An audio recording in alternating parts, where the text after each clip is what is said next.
My name is Lane Moore. I'm the principal at Bentley School. Bentley School is a K-12 school, rural central Alberta.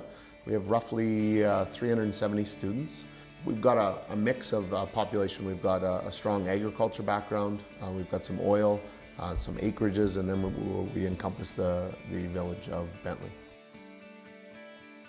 We were in a situation where we were in a declining enrollment in our high school. And just because we couldn't provide the same courses and options and some of the things that some of our larger centers can offer. So when we came in, we had to build that culture that we could do everything that everybody else could. And we needed to do it different, but we could do it. And that was the mindset we needed to create, not only in our staff, but in our students and in our community, so that everybody believed that we can do what everybody else can. And we started down that journey about how are we going to answer that question? How are we going to provide the same courses, same structure that some of our larger schools could do? So I guess we had to sit down and look throughout the province, is this being done somewhere else?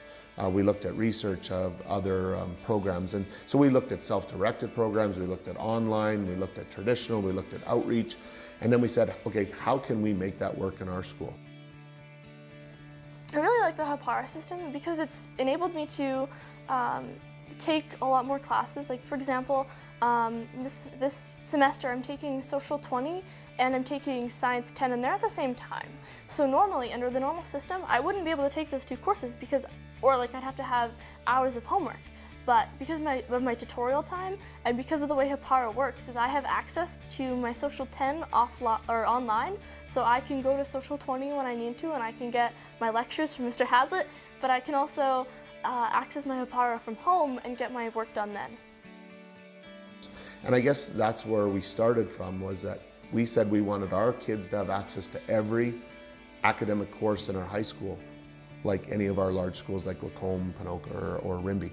And how did we need to do that? So we could no longer continue to do 5 80-minute classes every day, and because one of two things happened in that case. We would only offer that course as let's say our 30-1 course, where our -2s and our -3 kids, they didn't have access to a teacher, and they were doing just strictly an Alberta distance learning course. And that wasn't fair to them, because those are the kids that needed that direct interaction with teachers. Or we had all 3 of those courses being taught in the same room. And so then the teacher was trying to manage that classroom, trying to offer all those materials to all those kids at one time. And it was just classroom management was an issue. And so what we've done is we've done either the equivalent of 2 80s or 4 40s over a week. And that was directly linked to that course for that student. And then we just rotated them through all those levels, and whether it was math or science. That way then all of our kids had access to a teacher, but then we were then telling our teachers to then post everything online. And at first we didn't say what system they had to use. They could use paper copy, they could use websites, they could use whatever they needed to. And then that's where our district came in, and they introduced us to Hapara and our workspaces. And so I know some of our teachers started to put some there, and then the district went above and beyond, and they created those courses so that when new teachers came in, they weren't creating all that content, and they had some material that they could start with. I think that the schedule that we have and the system that we have benefits our relationships with our teachers, because we have kind of a respect and a trust that they can, trust us to go and get our work done, and they respect us enough that treating us like adults, like we can be independent and we can do this on our own, and but it also enables us to know that they have the resources and the information and the knowledge when we do need help.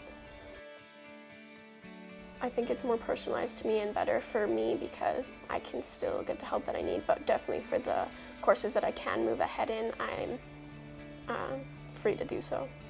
The work changed in our building. It changed from daily work all the way along to now really intensive upfront planning and preparing and building all that course material up front, and then allowing them to work with students more. So the work just changed. The work was still there, but the upfront energy that our teachers had to put up front to build those courses, to build that content so that it was accessible all the time was tremendous. One of the biggest things that we saw, we were leaking probably 12 to 15 students when they went into our high school from junior high. We were losing them to Lacombe, Rimbey, some of our larger centers, just because we couldn't either provide the academic piece or the option piece. And so once we changed our model, we don't lose kids anymore. And we've actually gone the other way where parents are moving into our district because they hear what type of programming we have. And so we have a number of students, high gymnastics, hockey, that can't physically be in a building full time. And with our system, we're allowed to accommodate their academic needs, but then give them the flexibility to come and go as they need. The other piece is academically. We were always fairly good at meeting that standard, the acceptable standard. But now what we're starting to see is those kids that can work in peer groups and work ahead, and they're having to force to engage themselves and to find the answers, and then take that and now we've got some projects that are going and put that knowledge into application. We're seeing our excellence levels meet or exceed the province. I've only been in Bentley for about 2 years now, and I came from a very traditional school. And Bentley's actually helped me move ahead and actually do better in classes, because before I would get bored and get fidgety and I couldn't focus all the time. But it also didn't have the flex program, so I was restricted to what I was taught that day. So here I can just move ahead and keep working, and it just helps. During a day with the tutorial time, it's really easy to independently go ahead and work on what you need to get done, specifically what you're behind on or what's due. And if you're done that and you're basically ahead, you can just whatever you want and needs to get done. But with how many classes I have, there's usually always something that I need to work on. So I think we've been holding them back too long, right? Where some students are going to be able to finish this course a lot quicker and move on to the next course, right? They can actually just go into next year's course, right? Maybe next semester, right? They're able to do those things right away. And then the other's true too. I've noticed that some kids, the box that we usually would fit a course into doesn't really fit them. So we're able to kind of expand that box. They can actually go a little bit, you know, as I'm teaching something else, that doesn't mean that they can't still be doing the course. I can still be helping them throughout an entire year instead of just a semester. Everybody said, well, you're a small school, you've got limited amount of high school kids, you don't have a big budget, you're not going to make that work. You only have 3 or 4 high school teachers. You can't. And I think with the support of the district, support of you know, your staff and community and students, it's just building that culture that you can do that. So, we've got a number of students that you know, they've already bumped into grade 10, and they kind of did grade 9 and blended in a year. They did 2 years in one, and now they're in grade 10 doing their material. And so they've said to me, well, I'm going to be done early. Well, what am I going to do? And now, you know, I'm only going to be 17 when I'm done. Well, you don't have to be done. You can stay here. We can look at dual credit with some of our colleges and universities. You can really focus on more problems. Maybe you want to expand that newspaper project and it becomes a full-time thing in your last year. Like, it allows us that flexibility to have kids tell us what they want to learn and where do they want to go with it, and then we just support them and give them the background and the tech and the structure, and then we get out of their way.